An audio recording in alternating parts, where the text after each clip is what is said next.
Hello, I'm Nick, and this is Today in Philosophy of History for Tuesday, the 2nd of January, 2024.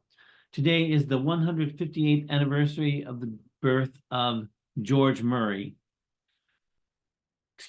George Gilbert Aimé Murray, who's better known as Gilbert Murray, born in Sydney, Australia on this date in 1866. Murray was a classicist, meaning that he was a scholar of the languages and literatures of Greece and Rome. And he is moreover counted one among what have come to be called the Cambridge ritualists. Murray himself was at Oxford, but Jane Ellen Harrison, Francis Cornford, and Arthur Bernard Cook were in Cambridge. And they focused on the mythological dimensions of ancient literatures.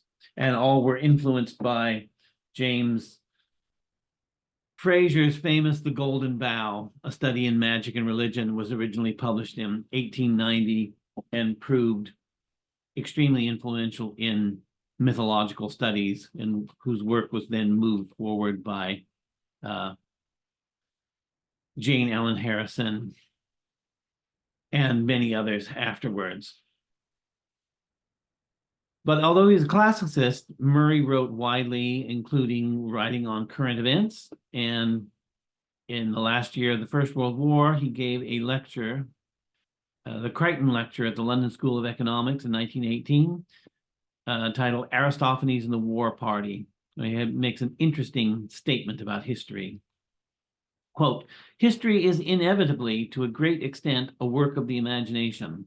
No good historian is content merely to repeat the record of the past. He has to understand it, to see behind it, to find more in it than it actually says. He cannot understand without the use of his constructive imagination, and he cannot imagine effectively without the use of his experience.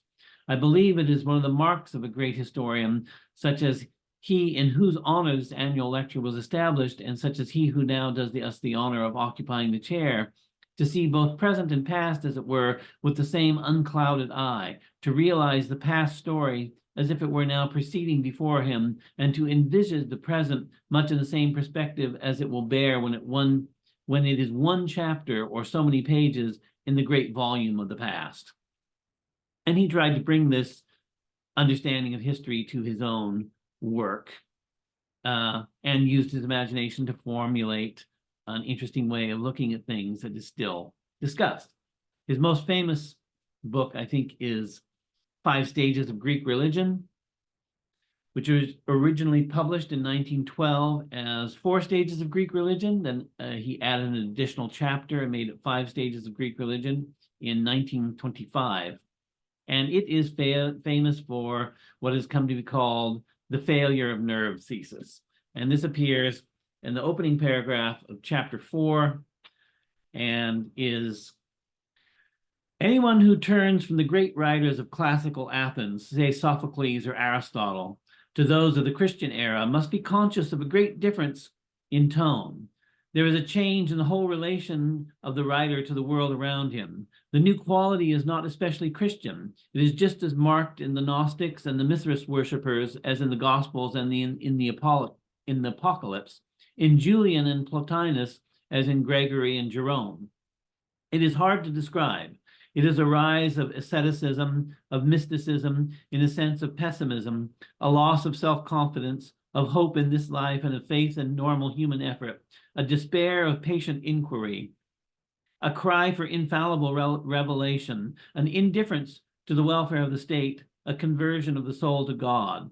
It is an atmosphere in which the aim of the good man is not so much as to live justly, to help society to which he belongs and enjoy the esteem of his fellow creatures, but rather by means of burning faith, by contempt for the world and its standards, by ecstasy, suffering, and martyrdom, to be granted pardon for his unspeakable unworthiness, his unmeasurable sins. There is an intensifying of certain spiritual emotions, an increase of sensitiveness, a failure of nerve," unquote.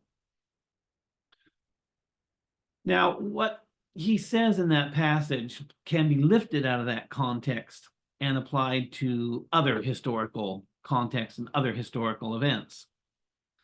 Historical junctures at which development might have proceeded along a different trajectory, and if a more courage had been shown to meet the reversals of fortune that are inevitable in life as we have encountered it. And in that way, Murray's failure of nerve thesis has been applied to many other situations other than the late classical antiquity. And we can find this in, for example, Sidney Hook's essay and collected in this A Quest for Being. He wrote a new failure of nerve in 1943, which includes this, quote, "The primary evidence of the new failure of nerve is to be found in an attitude underlying all of the views and movements enumerated, and many others as well. It exhibits itself as a loss of confidence in scientific method, in various quests for a knowledge and a truth which, although they give us information about the world, are uniquely different from those won by the processes of scientific inquiry. Often, with no great regard for consistency, these uniquely different truths are regarded as superior to the common garden variety truths of science and good sense. They are the self-proclaimed governors of the moral and theoretical economy. Their function is to point to man's natural and supernatural end and to prevent science, competent to deal only with means, from stepping out of bounds," unquote. So that's just one paragraph out of his exposition, but I think it gives a pretty clear sense of what he was getting at. And in fact, I think it will sound very familiar. There's another similar evocation, without using the term a failure of nerve, originating in Gilbert Murray, but 50 years later, 1995, Carl Sagan published The Demon-Haunted World, Science is a Candle in the Dark, in which he said, quote, "I have a foreboding of an America in my children's or grandchildren's time when the United States is a service and information economy, when nearly all the manufacturing industries have slipped away to other countries, when awesome technological power is on the hands of a very few, and no one representing the public interest can even grasp the issues. When the people have lost the ability to set their own agendas or knowledgeably question those in authority, when clutching our crystals and nervously consulting our horoscopes, our critical faculties in decline, unable to distinguish between what feels good and what's true, we slide almost without noticing back into superstition and darkness," unquote.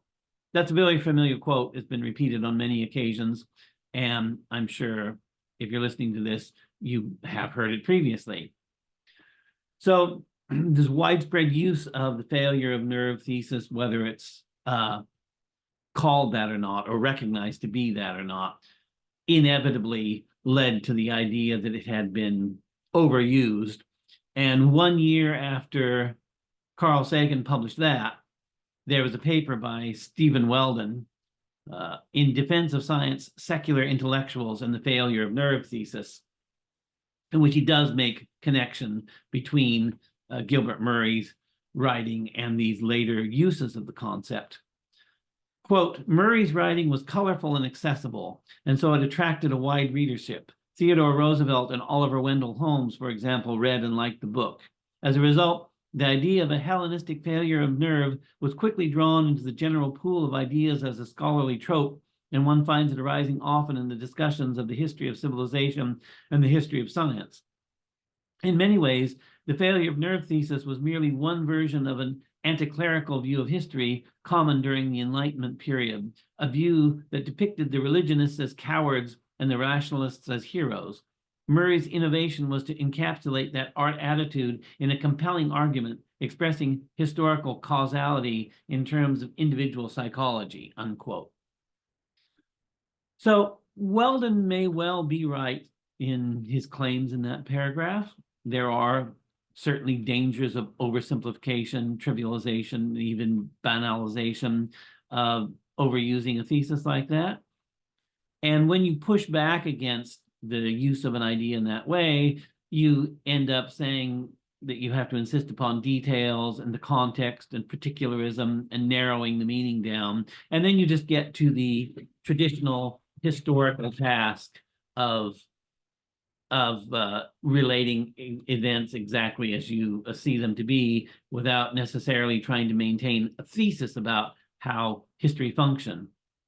So we have to ask ourselves, what is the scope of the failure of nerve thesis, or what ought to be the scope of the failure of nerve thesis, which is a slightly different question, because you can ask what is the scope could be what Murray intended it for, and clearly he intended it for late antiquity, and later authors came around and said, well, this applies to other things, where other circumstances in history in which we can discover or seem to discover a failure of nerve as a feature of the history of the period. One way we could talk about this would be to assimilate it to the distinction between the nomothetic and the ideographic, which is a familiar distinction in historiography between the law-like and the particularistic. That may be a little misleading, because when we think of that in law-like terms, we imagine it of a part of a larger law-like process, and as though there had to inevitably be, say, a flourishing of a civilization followed by its decline, followed by a failure of nerves, and followed by a collapse.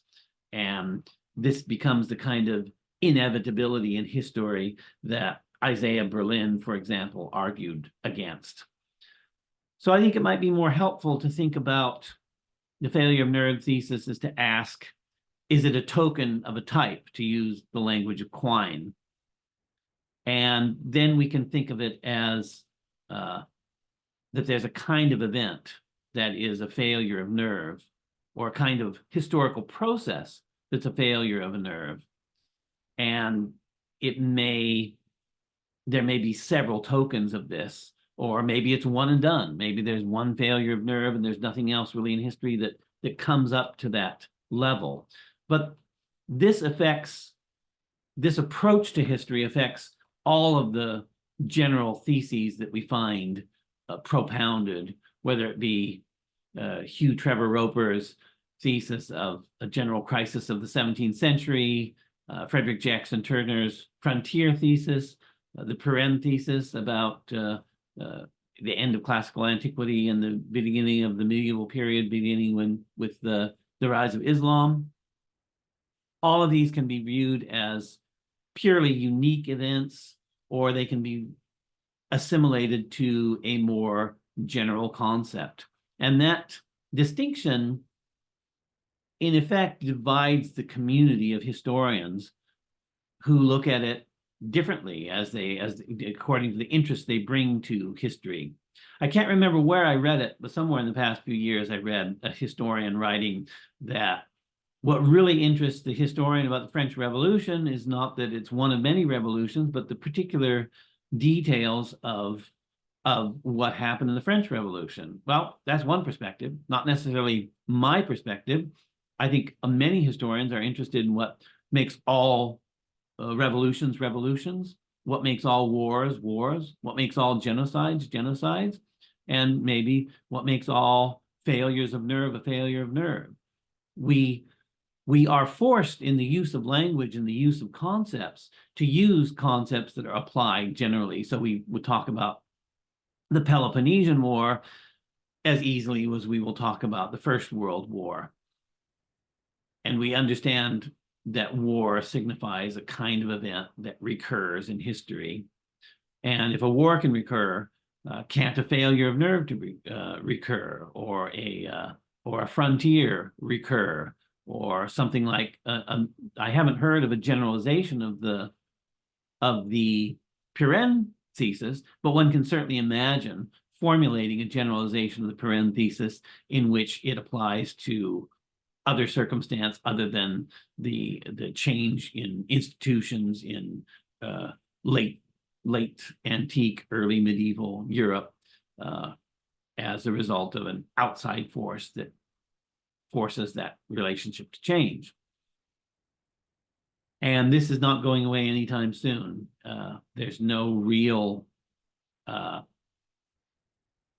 community of historians is not going to be unified by any one doctrinaire view. Some people are going to focus on what's common, and some people are going to focus on what is unique. So, happy birthday, Gilbert Murray, and thanks for listening.